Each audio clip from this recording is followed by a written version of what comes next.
حدیث نمبر 2361 حضرت عبیدہ بیان کرتے ہیں، وہ حضرت علی المرتضیٰ رضی اللہ عنہ سے روایت کرتے ہیں، انہوں نے خارجیوں کا ذکر کیا تو فرمایا ان میں ایک شخص ہوگا جس کا ہاتھ ناقص ہوگا، یا فرمایا اس کا ہاتھ چھوٹا ہوگا۔ اگر تم فخر نہ کرو تو میں تم سے بیان کروں کہ اللہ تعالیٰ نے ان لوگوں سے کیا وعدہ فرمایا جو اسے قتل کریں گے۔ راوی فرماتے ہیں، میں نے پوچھا آپ نے خود حضرت محمد صلی اللہ علیہ وسلم سے سنا ہے؟ آپ نے فرمایا ہاں، رب کعبہ کی قسم، رب کعبہ کی قسم، رب کعبہ کی قسم۔ حدیث نمبر 2362 ایک اور سند سے بھی اس کی مثل مروی ہے۔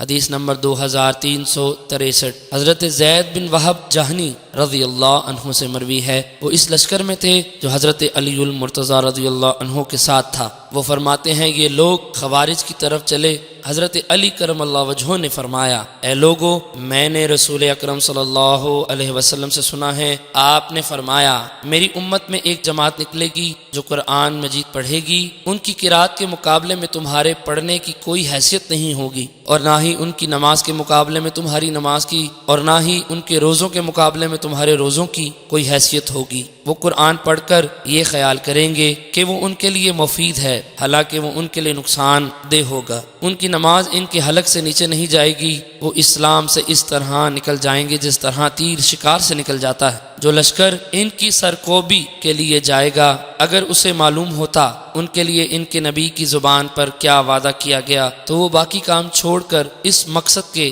لیے جائے۔ ان لوگوں کی نشانی یہ ہے، ان میں ایک شخص ایسا ہوگا، شاید آپ نے فرمایا اس کے شانے کے ساتھ بازو نہیں ہو، اس کے شانے کی ہڈی کے کنارے پر پستان کے سرے کی طرح ہوگا اور اس پر چند سفید بال ہوں گے۔ تم لوگ حضرت معاویہ رضی اللہ عنہ اور اہل شام کی طرف جاتے ہو اور ان لوگوں کو اپنے پیچھے اپنی اولاد اور مالوں میں چھوڑ جاتے ہو۔ اللہ کی قسم مجھے امید ہے کہ یہ وہی لوگ ہیں جنہوں نے حرام خون بہایا اور لوگوں کی چراگاہوں کو لوٹ لیا، پس اللہ کے نام پر جاؤ۔ حضرت سلمہ بن کھیل فرماتے ہیں، مجھ سے زید بن وہب نے ایک منزل کا تذکرہ کیا اور بتایا کہ جب ہم ایک پل سے گزرے اور ان سے جا کر ملے، اور ان دنوں خوارج پر وہب راسبی سپہ سالار تھا، اس نے حکم دیا کہ اپنے نیزے پھینک دو اور تلواریں میان سے نکال دو، مجھے ڈر ہے کہ یہ تم پر اس طرح حملہ کریں جس طرح ہرورہ کے دن